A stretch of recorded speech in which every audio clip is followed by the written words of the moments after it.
성경을 보다 보면 이해가 안 가는 구절들이 뭐 한두 구절이겠습니까마는 사실 오늘 성경 우리가 읽은 이 말씀도 언뜻 보면 그냥 하나님의 명령이라니라고 지나칠 수 있는 말이기도 합니다만 사실상 그렇게 받아들이기가 쉽지 않은 말씀입니다.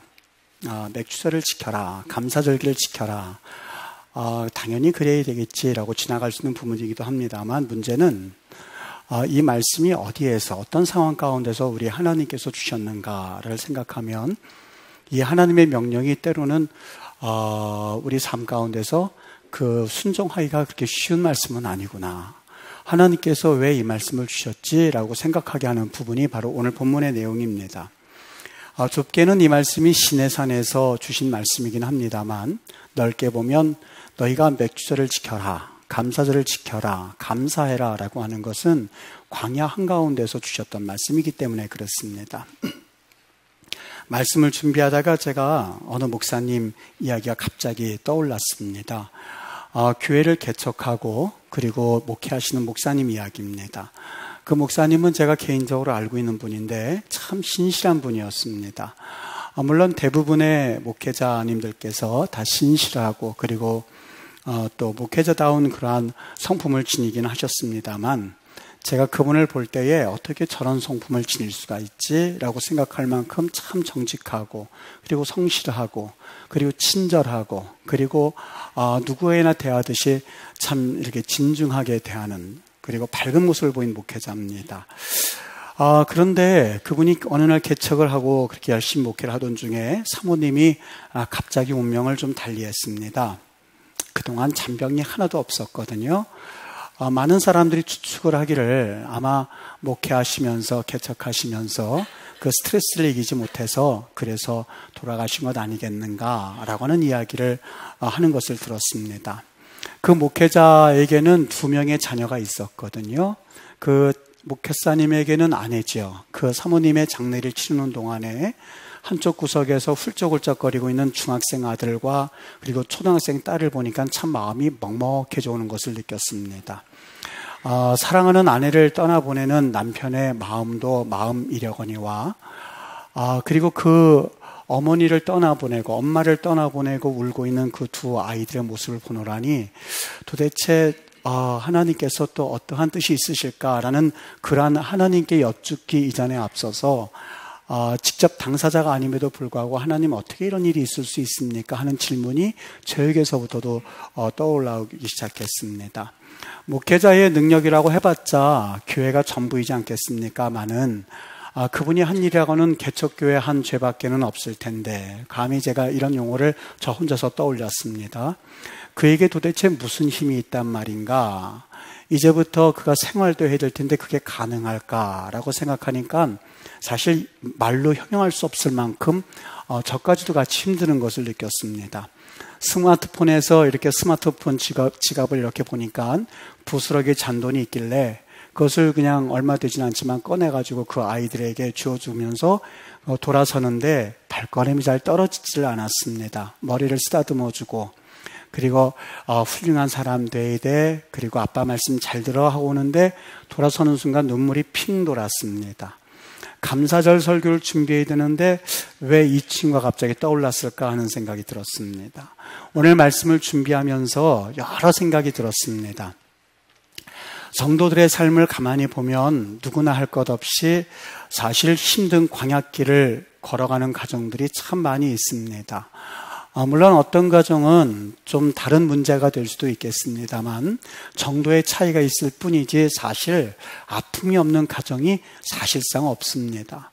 자녀 문제로 인해서 가슴앓이를 하고 있기도 하고 그리고 이 친족 간의 그런 관계로 인하여서 마음 아파하기도 하고 그리고 건강 문제로 인해서 전전긍긍하면서 잃어버린 건강 때문에 속 끓이는 가정이 있는가 한 면에 또 교육비 문제로 인해서 그리고 내가 어느 정도 수입은 일정한 수준밖에 안 되는데 자녀들에게 해주지 못하는 그 부모의 아픈 마음서부터 시작해서 또 부모와의 갈등까지 여러 가지 문제들이 우리 주위에는 얼마나 산적해 있는지 모릅니다.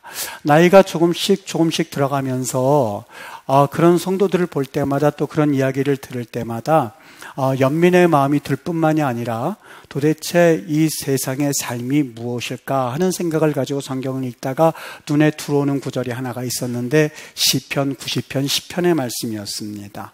인생 70이요 강건하면 80이라도 어떤 사람은 70을 살고 어떤 사람은 80을 살고 또 어떤 사람은 90을 살지는 모르겠지만 그 연수가 자랑할 수 있는 것은 내가 10년 더 살았네 20년 더 살았네 라고 하면서 그 연수가 늘면 늘수록 자랑할 수 있는 것이 하나가 있다면 수고함과 슬픔뿐이요 라고 하는 시편 90편의 10절 말씀이었습니다. 10년 살고 나서 나는 이만큼 더 기쁜 일이 있었어 하면 얼마나 좋겠습니까? 20년 살아봤더니 인생에 이런 날도 있구나 라는 일만 있으면 얼마나 좋겠습니까마는 성경에서는 단도직입적으로 우리에게 그 연수가 자랑할 수 있는 것은 정말 기쁨이나 감사가 아니라 그 연수의 자랑은 수고와 슬픔밖에는 없습니다 라고 말하는 시편 90편의 그 말씀은 인생을 살아온 사람들의 그 어떤 지혜가 담겨져 있다고 할 수 있지 않겠습니까? 이스라엘 백성들의 삶이 그랬습니다. 그들은 지금 광야를 지나는 중입니다. 그리고 그들은 지금 광야 생활 가운데 있는 중입니다. 광야 생활하다가 그 광야 생활 가운데 기쁨이 있는 것이 아니라 그 가운데는 하나님을 원망하다가 그래서 하나님께 심판을 받아서 광야에서 엎어져서 죽은 사람이 수도 없이 많은 사건들이 있었습니다. 목이 말라서 더 이상 견디지 못하던 때도 있었고 그리고 제대로 음식 한번 먹지를 못하고 씻지 한번 못했었던 도대체 내가 인생이 이게 뭐야? 라고 하는 그런 인생을 살았던 것이 이스라엘 백성들의 광야 삶이었습니다. 여러분 답사기간 성지답사 기간 동안에 저는 누구를 인솔해서 가든지 간에 꼭 한 번은 광야길을 걷게 합니다. 그 길이 5분이 되었든 10분이 되었든 15분이 되었든 사실상 15분 이상 광야길을 걷지를 못합니다. 너무 뜨거운 나머지 빨리 차 안으로 들어가자는 말에 성화가 됩니다. 아주 그 이야기를 합니다. 그러면 하는 수 없이 그냥 버스에 오르긴 했는데 이스라엘 백성들이 그 광야에서 살았던 것은 4시간이 아니라 바로 40년 동안의 광야 생활이었습니다.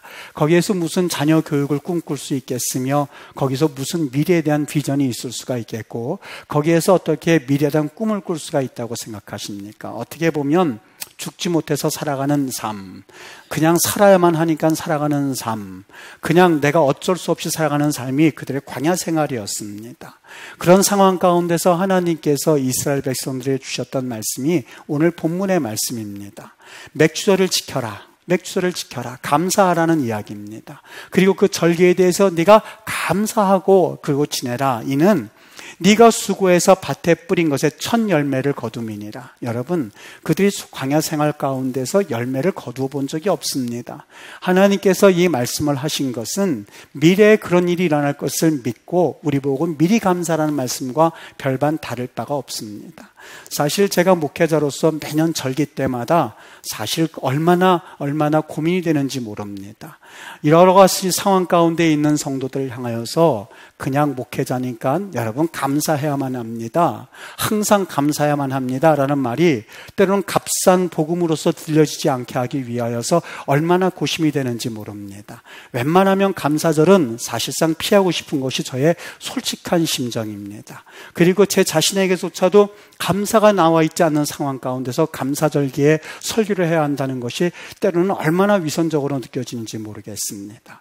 하나님께서 우리들에게 맥주 절기를 지키라, 감사해라 라고 하는 그 이야기를 하신 말씀을 들어보면서 도대체 하나님이 이 광야 한가운데 있을 때에 이스라엘 백성들에게 너희들 감사해라 라고 말씀하는 이유가 어디 있을까라는 생각이 들었습니다. 여러분, 광야의 특징이라고 하는 것은 간단합니다. 단절이고 고독이고 외로움입니다.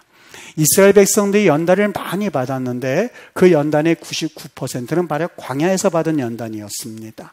극심한 한계에서 당하는 고통이 바로 광야에서 있었습니다. 그런데 광야에서만 있는 그 기간 동안에 그들이 단순히 광야만을 경험한 것이 아니었습니다. 앞에는 홍해가 있고 뒤에는 애국 군대가 있었을 때에 앞이 막혀져 있고 뒤가 막혀져 있고 옆이 막혀져 있을 때에 그들의 뚫려 있는 곳 한 곳을 그들은 찾아 나가기 시작하는데 그것은 바로 하늘이었습니다. 여러분, 하늘을 바라보았다라고 하는 것은 지금까지 그들이 의지하던 경험과 또한 그들이 지금까지 살아오던 삶에서 눈을 들어서 하나님을 찾기 시작했다는 말과 동일한 말씀입니다. 하나님이 이 세상을 창조하시고 우리에게 주신 명령이 있거든요. 창세기 1장 22절에 보면 하나님이 인간들과 세상의 모든 것들을 다 창조하시고 그들에게 복을 주시며 이르시되 너희들이 생육하고 번성해라 라고 되어 있습니다. 흩어져라. 물론 이 말씀은 하나님께서 땅을 정복하라는 말씀의 의미에서 주셨을 수도 있겠습니다만 저는 이것을 또한 다른 면으로 좀 해석해 봤습니다. 사람과 사람끼리 모여 있을 때는 잘 들리지 않던 하나님의 음성이 사람과 떨어져 있을 때 고독한 위치에 있을 때는 잘 들리던 경험이 생각이 났습니다. 하나님께서 번성하라 흩어져 있어라 라고 하는 말은 사람과 사람과의 관계도 중요하지만 흩어져 있을 때 나를 바라보라 라는 그 말씀으로 들려오기 시작했습니다. 이스라엘 백성들이 광야 가운데 있을 때에 그들이 그 광야에서 느꼈던 점은 무엇이었을까?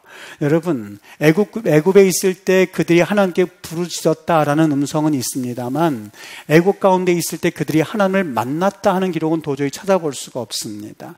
무슨 이야기냐면 그들은 하늘을 바라보기 시작했는데 그리고 하나님의 음성을 듣기 시작했는데 그리고 하나님을 만나기 시작했는데 그 만남의 장소가 바로 광야 한가운데였다는 이야기입니다. 가만히 생각해 보십시오. 애굽에서는 그들이 고기를 먹든 음식을 먹든 애굽에서 정해주는 또 애굽에서 제공되어지는 음식을 먹느라고 그들은 하늘을 쳐다볼 기회가 없었습니다. 근데 광야 한가운데에서는 음식을 찾아도 보이지 않는 곳이었었고 그리고 물을 찾아도 보이지 않는 곳이 광야였습니다. 그때서야 비로소 그들은 하늘을 바라보기 시작했습니다. 하나님의 말씀대로 하늘을 바라보았을 때에 하늘에서 내려진 신령한 만나를 만나기 시작했고 그리고 하나님께서 열어주시는 반석 가운데서 그들은 물을 먹어가면서 살았던 곳이 바로 광야였습니다. 이스라엘 백성들이 하나님의 백성이 될 때에 꼭 거쳐야 할 그런 과목이요 학교가 하나가 있었는데 그 학교의 이름은 광야 학교였었던 것이죠. 가만히 성경을 보면 하나님의 사람들 그리고 하나님의 거룩한 영적 거장들에게 반드시 졸업해야 하는 학위가 하나가 있는데 그런 광야 학위였습니다. 그 광야 한가운데서 그들은 하나님을 만났고 광야 한가운데서 하나님의 음성을 들을 수 있었기 때문입니다. 누구 하나 예외가 없습니다. 요셉을 보십시오. 광야라는 학교를 거쳐서 비로소 그는 요셉이라고 하는 하나님의 사람으로 만들어지기 시작했고 모세를 보십시오. 40년 동안 궁중에서 그가 여러 문물을 익혔지만 그렇다고 해서 그가 하나님의 일을 감당할 수 있는 그러한 자질은 갖추어지지 못했습니다. 40년 더하기 광야에서 또 다른 40년 광야 학교를 졸업했을 때에 그는 거기에서 하나님을 호렙산에서 만나게 되었고 하나님을 만난 이후로부터 그는 정말 이스라엘 백성들을 인도할 수 있는 리더십을 키우기 시작했는데 그것이 바로 모세라고 하는 인물이었습니다. 여러분, 바울이 당장 하나님 앞에서 사명을 받았다고 해서 일한 것이 아니었습니다. 그 역시 예외가 될 수가 없었는데 아라비아 광야라고 하는 곳에서 3년 동안 그 광야 학교에서 하나님을 경험하고 하나님이 어떠한 분이신지를 잘 체험하고 나서 그때서야 비로소 그는 영적 거장으로서 우뚝 설 수가 있었던 것이지요. 여러분, 우리가 믿고 또 우리가 따르는 예수님조차도 가만히 한번 생각해 보십시오. 예수님이 3년 공생의 생활을 시작하기 전에 성경에서는 우리에게 잊지 않고 기록해 주는 것이 있는데 광야에서 예수님이 40일 동안 금식하면서 만났던 시험 사건이었습니다. 예수님조차도 이 광야 학교를 졸업하셔서 하나님의 일을 시작하였는데 여러분, 다른 사람들이야 사실 말할 나위조차 없지 않겠습니까? 광야에서 고요하게 조용하게 혼자서 앉아있을 때에 불꽃 떨기 나무 가운데서 나타나셔서 네 발에서 신을 벗으라 라고 명령하셨던 그 하나님의 음성을 듣고 모세는 조금씩 하나님을 알아나가는 과정을 그 80년이라는 세월을 거쳐서 이후에 하나님의 일을 담당하는 종으로 쓰임받을 수 있게 되었던 것이죠. 광야를 가만히 보면 그 광야라고 하는 곳에서 이 영적 거장들이 그렇게 하나님을 만나면서 그들은 깨닫는 것이 한 가지 있었습니다. 바로 하나님의 때라고 하는 것을 그들은 알아나가기 시작했었던 것이죠. 하나님의 구원의 역사는 때가 있는 법이고 또 우리는 하나님의 때를 기다려야만 하겠구나라고 하는 것을 그들은 알기 시작했습니다. 40세 때 모세는 자기가 무엇인가를 할 수 있다고 생각했습니다만 하나님의 때를 기다리는 법을 광야에서 거치지 못했던 때에 그가 할 수 있는 일이라고 하는 것은 고작 해봤자 사람을 죽이는 일밖에 더 했겠습니까? 여러분, 이것이 바로 광야 학교를 졸업해야만 하는 이유가 되었었던 것입니다. 우리가 살아가면서 그 성경의 영적 거장들이 한결같이 이 광야 학교에서 교육받고 하나님을 경험하고 그래서 하나님이 어떠한 분인가 하는 것을 체험했던 그 모습을 바라보노라면 이스라엘 백성들 가운데서 왜 하나님이 그들에게 감사라는 말씀을 하셨는지를 조금은 이해할 수 있을 것 같습니다. 가장 먼 길은 어떻게 보면 지름길이라고 할 수 있는 법이거든요. 어려움을 겪는 성도들을 바라보고 그리고 주위에서 어려움을 겪는 사람들을 가만히 지켜보다 보면 마음에 참 연민의 정이 생길 때가 종종 있습니다. 그런데 제가 그런 분들을 보면서 오늘 말씀에서 이런 은혜를 같이 나누고 싶습니다. 여러분, 하나님께서 그럼에도 불구하고 우리에게 감사하라라고 하는 것은 그 광야 가운데서 얻을 수 있는 특별한 하나님과의 만남이 있기 때문에 그렇습니다. 너로 알지 못하며 내 조상들도 알지 못하던 만나를 내게 먹이셨다라고 신명기 8장 4절에서 말씀하고 있거든요. 만일 그들이 광야길이 아니었다면 그들은 단 한 번도 만나가 무엇인지 경험하지 못했을 겁니다. 그들이 믿음의 길, 광야길을 걸어가지 못했다면 그들은 반석에서 물을 치는 사건을 단 한 번도 경험해 보지 못했을 겁니다. 하나님께서 동풍을 불어서 메추라기를 쓸어 넣으셔서 그들에게 먹이시는 그 엄청난 기적을 경험하지조차 하지 못했을 겁니다. 여러분, 그 광야 한가운데서 구름 기둥을 만나는 것이 얼마나 기쁜 일인지 모릅니다. 밤에 불 기둥을 만나는 것이 얼마나 기적과 같은 일인지 모르겠습니다만 그들은 40년 동안 그 광야 생활에서 그 하나님을 경험하게 되었던 것이죠. 우리 현대에 3대 종교가 있습니다. 유대교와 기독교와 이슬람교입니다. 그 세 가지 종교가 모두 한결같이 광야에서 시험받았었던, 그래서 광야에서 광야학교를 졸업했었던 이스라엘 백성들, 유대교에서 온 민족들이 경험해야 될 영적 소산인 적과 꿀과 같은 그러한 민족적인 종교를 얻었다고 하는 것은 우연의 일치가 아니라는 생각이 들기 시작했습니다. 사실 오늘 말씀을 제가 준비하면서 감사절 설교를 하는데 왜 어려운 성도들이 생각나고 왜 이렇게 어려운 목회자가 생각났을까? 저 혼자서 말씀을 적다가 가만히 생각해 봤습니다. 그러다가 오늘 생각난 말씀이 바로 이스라엘 백성들의 모습이었습니다. 하나님이 감사절을 이야기하고 그들이 감사하라라고 이야기하셨을 때에 하나님은 단순히 이스라엘 백성들이 가나안 땅에 있을 때 그 말씀을 하신 것이 아니었습니다. 그들이 가장 고통당하고 가장 어려울 때에 감사절을 이야기하신 이유가 있다고 보여집니다. 여러분, 찬송가 중에서 488장 이런 찬송이 있습니다. 이 몸의 소망 무언가 우리 주 예수뿐일세. 우리 주 예수밖에는 믿으리 아주 없도다.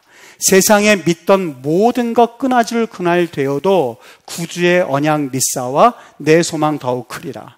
그냥 지나갈 수 있는 말인데 저 이 찬송을 이렇게 부르다가 이 찬송을 지었던 사람이 궁금해지기 시작했습니다. 왜냐하면 이 찬송의 의미가 그냥 일반적인 내용과는 좀 다른 평범한 이야기가 아니었기 때문에 그렇습니다. 세상에 믿던 모든 것 끊어질 그날 되어도 분명히 이 사람은 누군지는 모르겠지만 이 사람은 자기의 소망이 완전히 이 세상에 끊어진 경험을 했었을 것이다. 그런데 그 사람이 뭐라고 말씀하고 있냐면 구주의 언약 믿사와 내 소망이 더욱 클 것이다. 광야 한가운데서 경험했던 사람이 틀림이 없을 것 같습니다. 그 다음 4절 찬송을 들어보십시오. 바라던 천국 올라가 하나님 앞에 배울 때에 바라던 천국 올라가 하나님 앞에 배울 때 이것은 하나님을 경험한 사람의 이야기거든요. 구주의 의를 힘입어서 어여치 바로 서리라 라고 하는 찬송이었습니다. 자료를 조사해 보다가 여기 이 488장이 바로 최봉춘이라고 하는 그분에 의해서 지어졌다는 것을 발견했습니다. 언론 인터넷을 찾아가 보았더니 이 최봉춘이라고 하는 사람의 일화가 적혀져 있는데 6.25 전쟁이 났을 때에 한강 다리가 끊어지는 그런 속에서 이 생명을 건진받은 사람입니다.